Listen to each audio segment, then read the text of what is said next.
ओम नमस्ते मित्रों, महादेव का फलित ज्योतिष शास्त्र में आपका स्वागत है। आज के टॉपिक में हम चर्चा करने जा रहे हैं वैदिक ज्योतिष शास्त्र के अंतर्गत सप्तम भाव संबंधित प्रमुख योग पर, अर्थात सप्तम भाव जो कि पति पत्नी से संबंध रखता है और दाम्पत्य जीवन भी इसी भाव से देखा जाता है।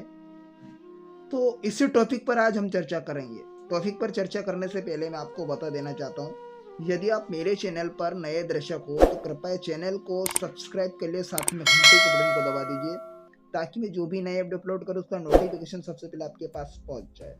तो बिना समय गवाए हुए फटाफट हमारे टॉपिक की ओर बढ़ते हैं। तो हम यहाँ पर जन्म कुंडली के अनुसार हम समझेंगे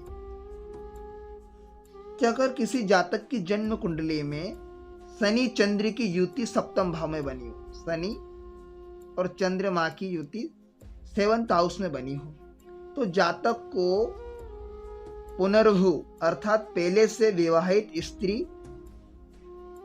अर्थात पत्नी के रूप में प्राप्त होती है, अगर सप्तम भाव में यह स्थिति बनी हुई। ठीक है, नेक्स्ट सिचुएशन हम यहां पर देखेंगे कि अगर यदि लग्न में शनि सप्तम भाव में हो, यदि लग्न में शनि व सप्तम भाव में शुक्र व पंचम भाव में पाप ग्रह मौजूद हो, जैसे राहु शनि मान लीजिए, मंगल केतु हो, तो जातक की पत्नी बांझ होती है, यानी बंध्या होती है। अर्थात इसे भी हम समझेंगे, यदि लग्न में शनि बैठा हो, मान लीजिए लग्न में शनि देव विराजमान हो, ठीक है, और सप्तम भाव में शुक्रदेव बैठे,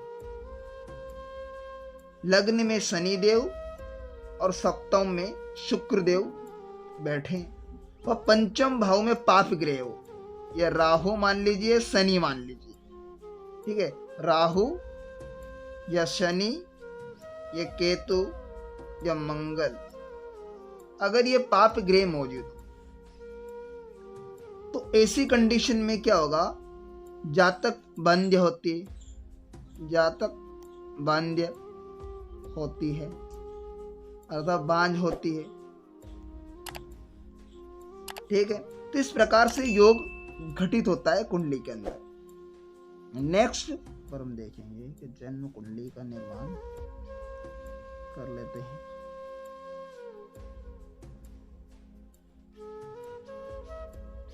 मान लीजिए अगर किसी जातक की जन्म कुंडली, अगर किसी जातक की जन्म कुंडली में, अगर किसी जातक की जन्म कुंडली में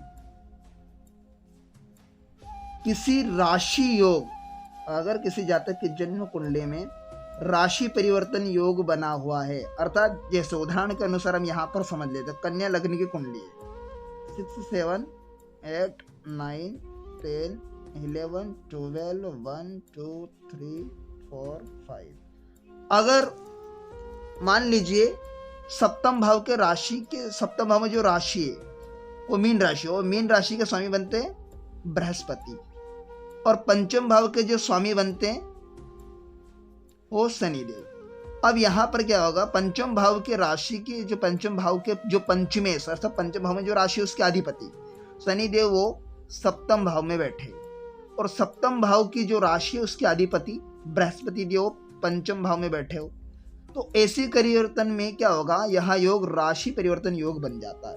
तो ऐसी कंडीशन में जातक का विवाह होता है, प्रेम विवाह संबंध होता है उसका। ठीक है, इस प्रकार से यह योग घटित अगर जन्म कुंडली में बना हुआ है। तो नेक्स्ट बिंदु पर हम चर्चा करेंगे, यहां पर सप्तमेश बुध के नवांश में हो, अर्थात सप्तमेश बुध के नवांश में हो, सप्तमेश बुध के नवांश में हो, बुध के नवांश या नवमांश में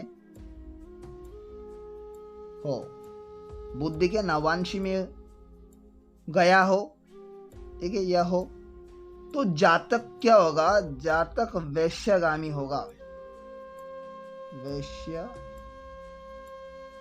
होगा, होता है। कैसा होता है, वैश्यगामी प्रवृत्ति का होता है। कर लेते हैं अब कि सप्तम भाव में शनि से युक्त या दृष्ट हो।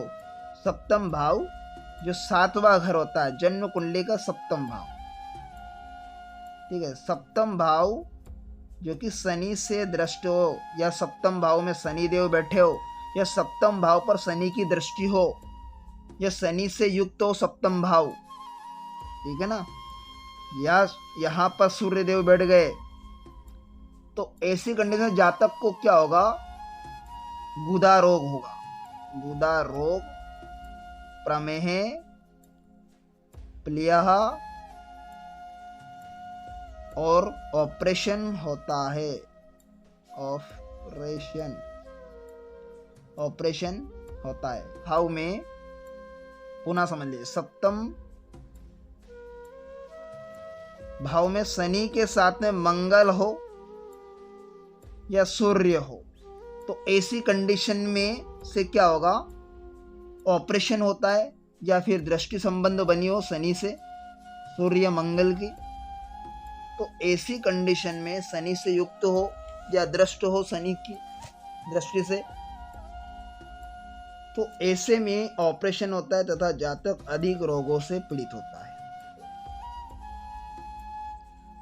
कि अगर राहु द्वादश व पंचमेश का छठे भाव में स्वामी से युति हो, है ना, अगर राहु देव और द्वादश भाव में जो राशि है उसका अधिपति, पंचमेश का छठे भाव में, छठे भाव के स्वामी से युति हो। उदाहरण के अनुसार यहाँ पर हम पुनः टेवे के अनुसार समझ लेते हैं,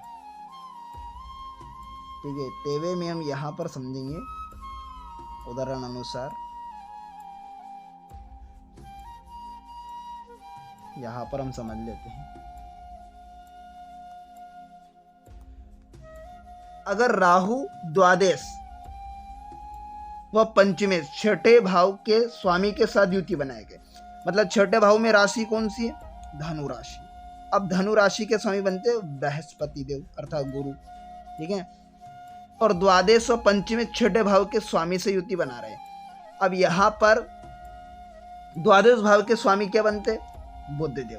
द्वादश भाव में कौन सी राशि, मिथुन राशि। मिथुन राशि के स्वामी बनते बुध देव।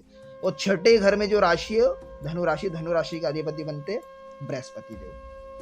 अब यहाँ राहु देव के साथ में युति बनाकर बैठे हो, मतलब राहु साथ में हो किसी भी भाव में, मान लीजिए 10th भाव में गुरु और बुध बैठे राहु के साथ में युति बनाकर, या दृष्टि संबंध बन रहा हो, ठीक है, या राहु चौथे घर में बैठा हो, एक 7वीं दृष्टि बृहस्पति बुध पर पड़ रही हो, तो ऐसे वह सप्तमेश बलवान होकर बैठे हो। सप्तम भाव में जो राशि है उसके अधिपति बनते शनि देव अर्थात मकर राशि के। ये जन्म कुंडली में बलवान होकर बैठे हो, या लाभ भाव में बलवान होकर गए हो, लाभ भाव में बैठ गए, विवाह होते, जातक के कहीं विवाह होता है, विवाह होते हैं, तो जातक के कहीं विवाह होते हैं अर्थात कहीं पत्नियां होती है उसकी, कहीं पत्नियां होती है इस योग में, ठीक है। नेक्स्ट योग पर चर्चा कर लेते हैं, निर्माण कर लेते हैं।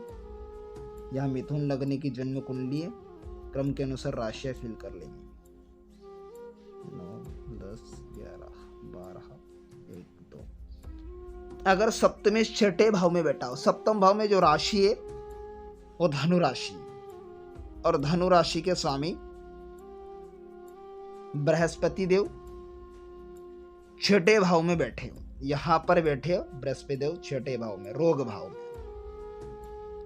जातक का विवाह नहीं होता है, तो जातक का विवाह नहीं होता है। यदि हो भी जाए तो क्या होगा, पत्नी की शीघ्र मृत्यु हो जाती है, तो पत्नी की शीघ्र मृत्यु हो जाती है। में लग्न अर्थात लग्न प्रथम भाव, वैभाव अर्थात द्वादश भाव, और सप्तम भाव जिसे पत्नी का भाव या घर कहा जाता है, संबंध दिया जाता है मियाँ बीवी का। अगर इन भावों में पाप ग्रह मौजूद हो, राहु हो या मंगल हो, लग्न में हो या द्वादश भाव में हो, तो और चंद्रमा पंचम भाव में क्षीण होकर बैठे हो, पंचम भाव में क्षीण होकर बैठे हो, चंद्रमा पंचम भाव में क्षीण होकर बलहीन होकर बैठे हो, तो जातक स्त्री पुत्र विहीन होता है। जातक क्या होगा, स्त्री और पुत्र विहीन होता है। ठीक है, इस प्रकार से पर सप्तम भाव संबंधित प्रमुख योग पर चर्चा की। तो आशा करता हूँ आज का टॉपिक आपको बेहद इंटरेस्टिंग समझ में आएगा। मिलते हैं किसी नेक्स्ट वीडियो में, तब तक के लिए आप मुझे दीजिए इजाजत। ओम नमः शिवाय।